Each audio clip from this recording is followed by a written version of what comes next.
Hola, ¿cómo están? Quien les habla es el auxiliar de docencia de la materia de Física Básica 2 del grupo G.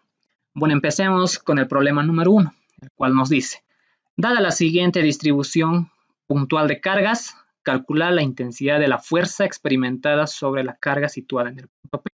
Ver figura. Nos da la figura que son 4 cargas puntuales, todas esas deberíamos de calcular respecto al punto P. Asimismo, nos da las distancias de separación entre ellas. Bueno, empecemos con la solución.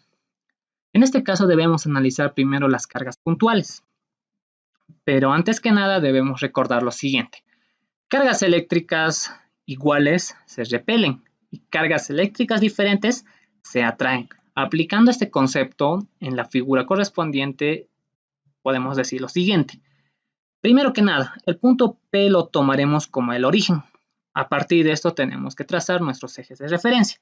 En este caso el eje de referencia y el eje de referencia X. También debemos de calcular en este caso. Ya nos da la distancia del punto P a la carga positiva en el eje X. Asimismo, del punto P a la carga positiva en el eje Y. Pero no nos da la distancia del punto P a la carga negativa. Esto lo podríamos calcular mediante Pitágoras, que lo explicaremos a continuación. Antes que nada, a esa distancia lo podremos llamar S. Aplicando este concepto mencionado anteriormente, procedemos. En este caso, la carga situada en el punto P con la carga negativa son cargas distintas. En este caso, se atraen, dando lugar al vector, que lo llamaremos la fuerza eléctrica 1. De igual manera, la carga en el punto P y la carga positiva situada en el eje X son cargas iguales, por lo tanto se repelen, dando lugar al vector fuerza eléctrica 2. De la misma manera, para la carga en el punto P y la carga positiva situada en el eje Y. A esa la llamaremos la fuerza eléctrica 3. Continuando. Primero debemos analizar el principio de superposición de fuerzas respecto al punto P. En este caso hay 3 fuerzas eléctricas, la fuerza 1, la fuerza 2 y la fuerza 3. Cabe mencionar que la fuerza 1 tiene 2 componentes, tanto en el eje X y en el eje Y. En cambio, la fuerza 2 solo tiene en el eje X y la fuerza 3 solo en el eje Y. Procedemos. La fuerza resultante va a ser la sumatoria de las 3 fuerzas situadas en el punto P, que en este caso va a ser la fuerza 1, la fuerza 2 y la fuerza 3.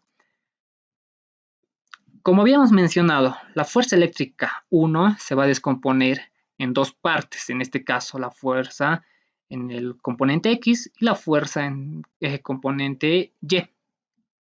En cambio, la fuerza 2 solo tiene una componente que va a ser en el eje X y la fuerza 3 de igual manera en el eje Y. A partir de esto procedemos al cálculo. En este caso empecemos a calcular con la ley de Coulomb. ¿Qué nos dice la ecuación? Que la fuerza eléctrica va a ser igual a la constante de Coulomb por la multiplicación de ambas cargas. Obviamente todo eso está dividido respecto a la distancia que existe entre esas dos al cuadrado. Posteriormente, para el pequeño triángulo, para poder hallar la distancia entre el punto P y la carga negativa, aplicamos Pitágoras. En este caso va a ser la distancia A y esto por simetría se convierte en A. Esa distancia lo llamaremos la distancia S. Aplicamos Pitágoras. ¿Qué nos dice Pitágoras? Nos dice la hipotenusa al cuadrado es la suma de los catetos al cuadrado.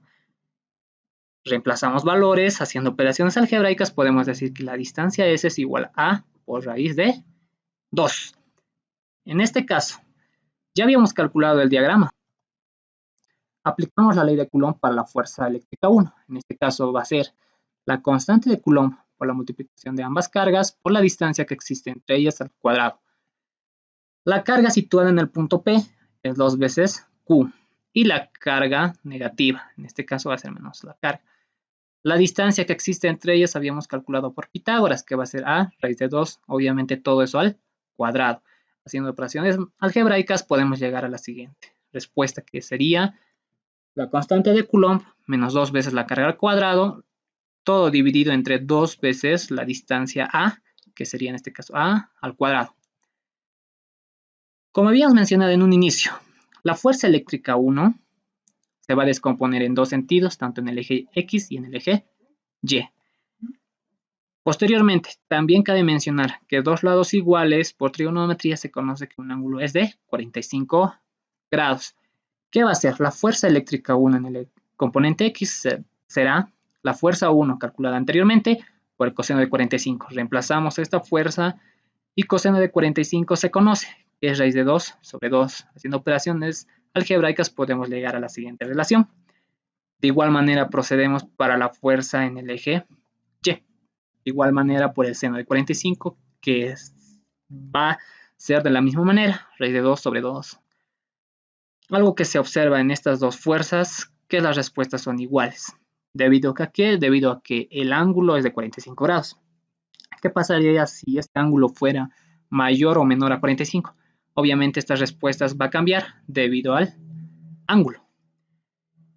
Continuando, una vez calculado la fuerza eléctrica 1 en sus dos componentes, empecemos a calcular la fuerza eléctrica 2, que tiene componente en el eje X, que va a ser de la siguiente manera.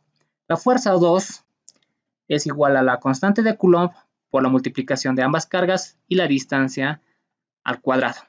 La constante de Coulomb, la carga en el punto P y la carga situada en el componente X, que va a ser carga positiva en este caso, y la distancia de separación entre estas dos es A, por eso es que se pone A al cuadrado. Haciendo operaciones algebraicas podemos decir que nos da la respuesta la constante de Coulomb por 2 veces la carga al cuadrado respecto a la distancia al cuadrado. De la misma manera procedemos a calcular por la fuerza 3, que va a ser la constante de Coulomb por la multiplicación de ambas cargas y la distancia de 1, 3 al cuadrado. Esta distancia nos dice que es de igual manera A.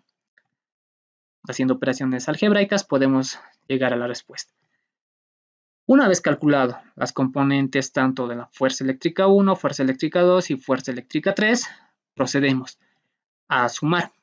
La fuerza resultante en el eje X, en este caso va a ser la fuerza eléctrica 1 en el eje X, que va a ser la siguiente, y la fuerza eléctrica 2. En el componente Y va a ser la fuerza eléctrica en el eje Y la fuerza eléctrica 3. Como habíamos mencionado, la fuerza eléctrica en el eje X va a ser la sumatoria de la fuerza eléctrica 2 y la fuerza eléctrica 1 en el eje X. Reemplazando valores y haciendo operaciones algebraicas, en este caso factorizando, podemos llegar a la siguiente respuesta. De igual manera, vamos a realizar para la fuerza resultante en el eje Y. En este caso va a ser la fuerza eléctrica 2 más la fuerza eléctrica 1 en el eje Y. De igual manera, relacionando operaciones algebraicas, podemos llegar a la siguiente respuesta. Una vez obtenido las dos fuerzas eléctricas tanto en los dos componentes, podemos aplicar el módulo del resultante. El módulo será mediante la siguiente ecuación, que es la raíz cuadrada de la fuerza eléctrica en el eje Y, en este caso al cuadrado, y la fuerza resultante en el eje X al cuadrado.